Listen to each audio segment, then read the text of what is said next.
ओम शांति। आज प्यारे मीठे भगवान की मीठी मुरली मंथन की डेट है 15 जनवरी 2022। तो आज मीठे मीठे बाबा हमसे कह रहे हैं, ये दादा है वंडरफुल पोस्ट ऑफिस, इनके द्वारा ही तुम्हें शिव बाबा के डायरेक्शन मिलते हैं। आज बाबा ने एक यूनिक नाम दिया ना, वंडरफुल पोस्ट। यह दादा अर्थात इस संस्था के फाउंडर लेख राज दादा, जिनके तन में परमात्मा शिव ने प्रवेश किया। भक्ति में भी है ना, शिव की सवारी किसको बोलते हैं? बैल को मानते हैं ना।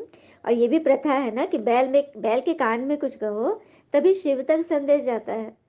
तो आगे बात समझ में, ये दादा है वही शिव की सवारी जो बाबा ने नाम दिया ना, वंडरफुल पोस्ट।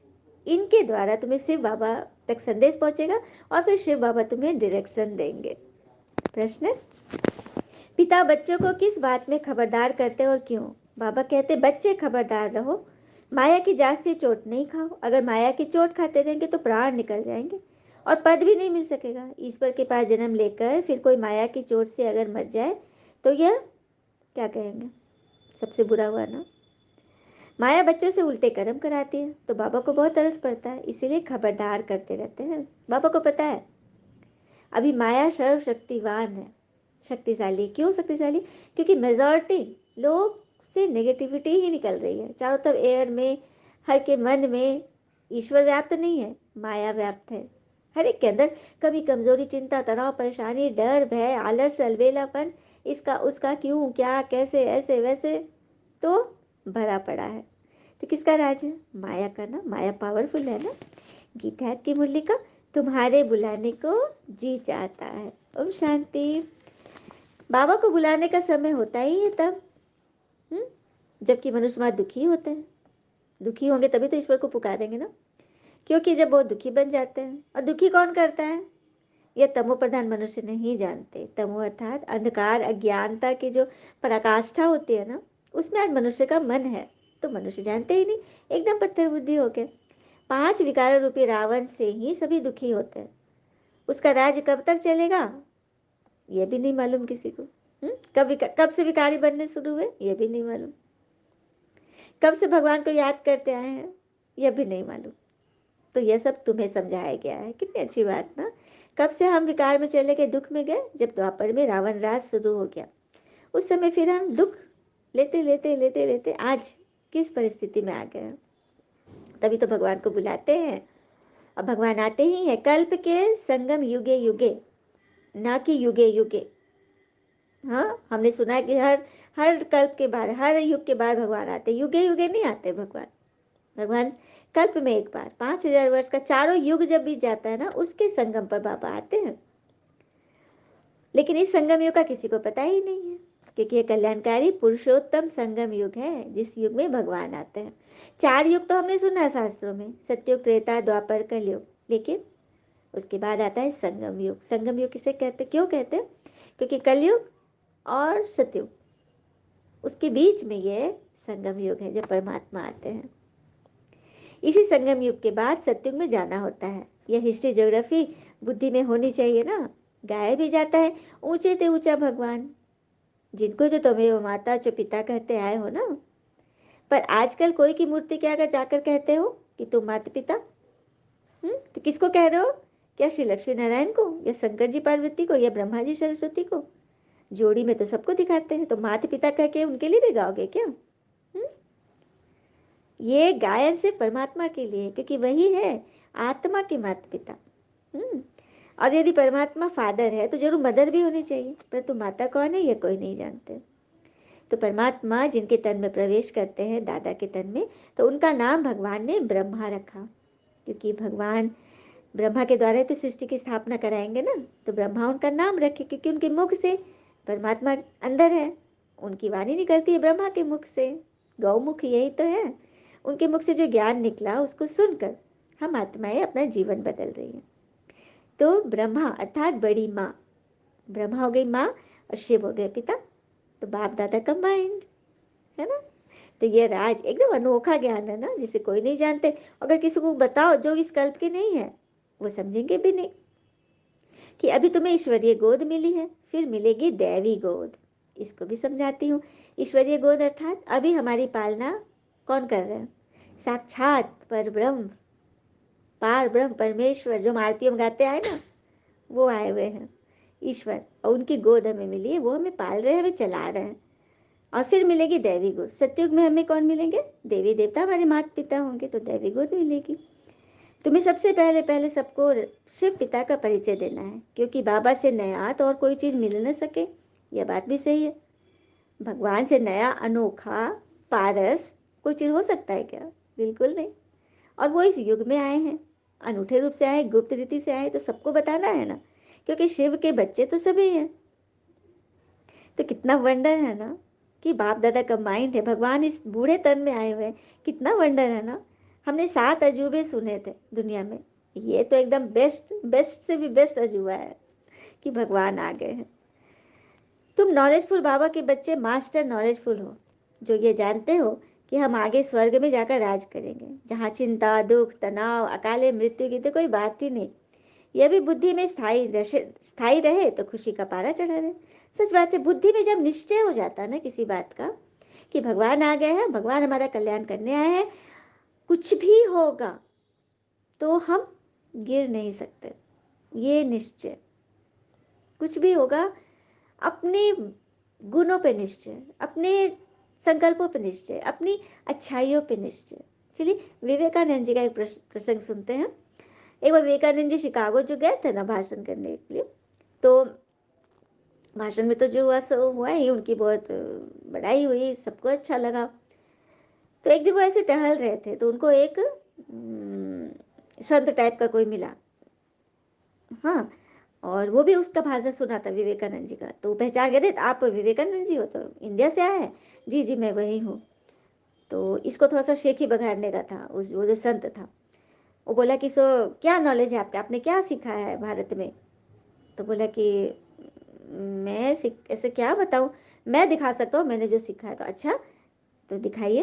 तो बोला ये देख रहे हो, नदी थी बगल में, और बोला देखो मैं क्या करता हूँ, और उस नदी में ना चल कर वो दिखा दिया, पानी के ऊपर चल दिया और लौट के आया। फिर बोला कि देखो क्या तुम ये कर सकते हो, करके दिखाओ। विवेकानंद जी ने पहले उनकी तारीफ की कि आप बहुत बड़ी कला है।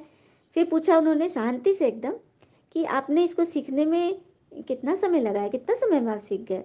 तो अरे तुम क्या समझ रहे हो, मामूली है, मुझे 20 साल तपस्या किया तब मैंने ये विद्या सीखी। तो विवेकानंद जी बोले कि आपने ये विद्या सीखी नदी पार करने के लिए, जो कि हम 5 मिनट में नाव पार करा देगा? आपने 20 साल अपने जीवन के इसमें लगा दिए।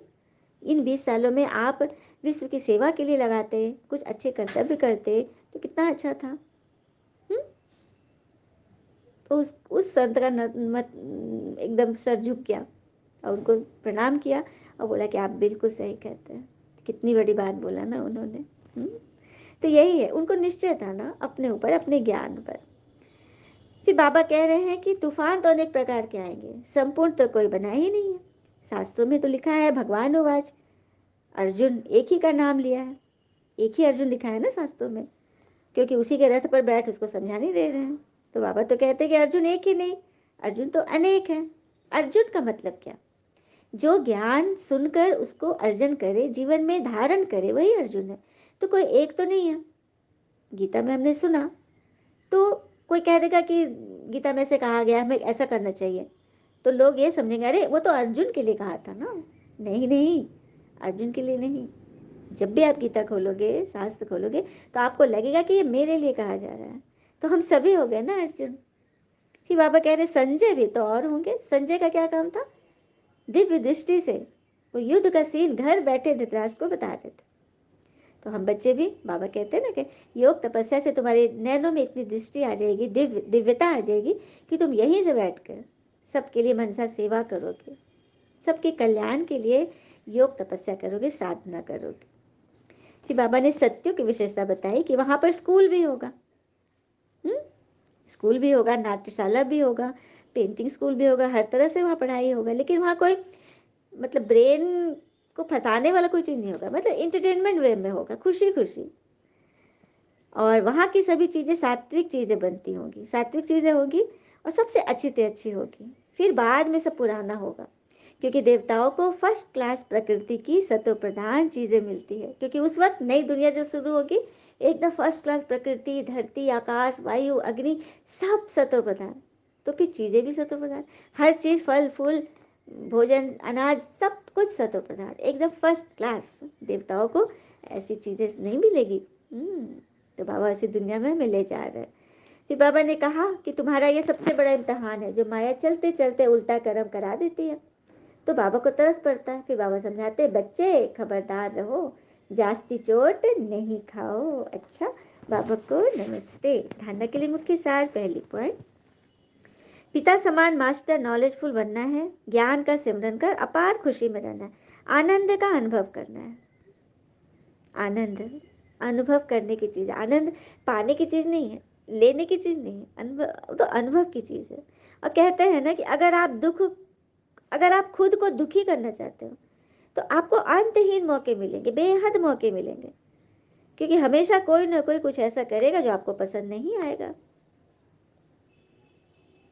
तो क्या करना है? दुख की बात सोचनी है, वही सोचना है जो हमें पसंद आए। तो जो हो रहा है उसे होने दो। तुम्हारे ईश्वर तुम्हारी सोच से बेहतर तुम्हारे लिए सोच रखे हैं। यह निश्चय तुम्हें बहुत आगे बढ़ाएगा। सब कुछ भगवान पर छोड़ दो। एक है ना कि जो भगवान के लिए सब कुछ छोड़ देता है, और एक है भगवान पर ही सब कुछ छोड़ देता है कि आप ही संभालो। बाबा तो कहते हैं कि तुम अपने सोचने का काम भी मुझे दे दो। बेकार, बिना मतलब कि तुम सोच सोच के अपना ही बेड़ा गर्क करोगे, आता जाता तो कुछ भी नहीं, कर तो तुम कुछ भी नहीं सकते हो सिवाय अपना सर फोड़ने के। तो सब कुछ मुझे सौंप दो, है ना, छोटे बच्चे की तरह। दूसरी पर, अनेक प्रकार के तूफानों में रहते स्वयं को स्थैर्यम बनाना है, स्थिर बनाना है, तूफानों में भी एकदम स्थिर। माया की चोट से बचने के लिए बहुत बहुत खबरदार रहना है। वरदान है, दिव्य गुणों रूपी प्रभु प्रसाद खाने और खिलाने वाले संगम योगी फरिश्ता सो देवता भव। दिव्य गुणों रूपी प्रभु प्रसाद खाने और खिलाने वाले संगम योगी फरिश्ता सो देवता बनो। कल का स्लोगन याद है? दिव्य गुणों की धारणा ही प्रभु प्रसाद है। आज दिव्य गुणों रूपी प्रभु प्रसाद खाने और खिलाने वाले क्या बनते हैं? संगम योगी फरिश्ता सो देवता। संगम युग फरिश्ता बनते और वही सत्युग में भविष्य में देवता बनेंगे। तो दिव्य गुण सबसे बड़ा प्रभु प्रसाद है, श्रेष्ठ। इस प्रसाद को खूब बांटो। जैसे एक दो में स्नेह की निशानी स्थूल टोली खिलाते हो ना, एक दो से जिससे हम स्नेह करते हैं, कोई हमारे घर आता है तब हम उसको अच्छी चीजें खिलाते हैं ना, मीठा मुख मीठा कराते हैं ना, तो ऐसे ये गुणों की टोली खिलाओ। अपने गुण सबको खिलाओ, अपने गुण सबको दिखाओ, बताओ, याद दिलाओ। जिस आत्मा को जिस शक्ति की आवश्यकता है उसे अपनी मंशा द्वारा वैसे ही शुद्ध वाइब्रेशन दो, शक्तियों का दान दो, कर्म द्वारा गुण मूर्त बनकर गुण धारण करो, सेवा करो, सहयोग दो। तो इसी विधि से संगम युग का जो लक्ष्य है, फरिश्ता सो देवता, वो सहज स्पष्ट रूप से दिखाई देगा, सर्व में प्रत्यक्ष हो जाएगा, आप सबको दिख जाओगे।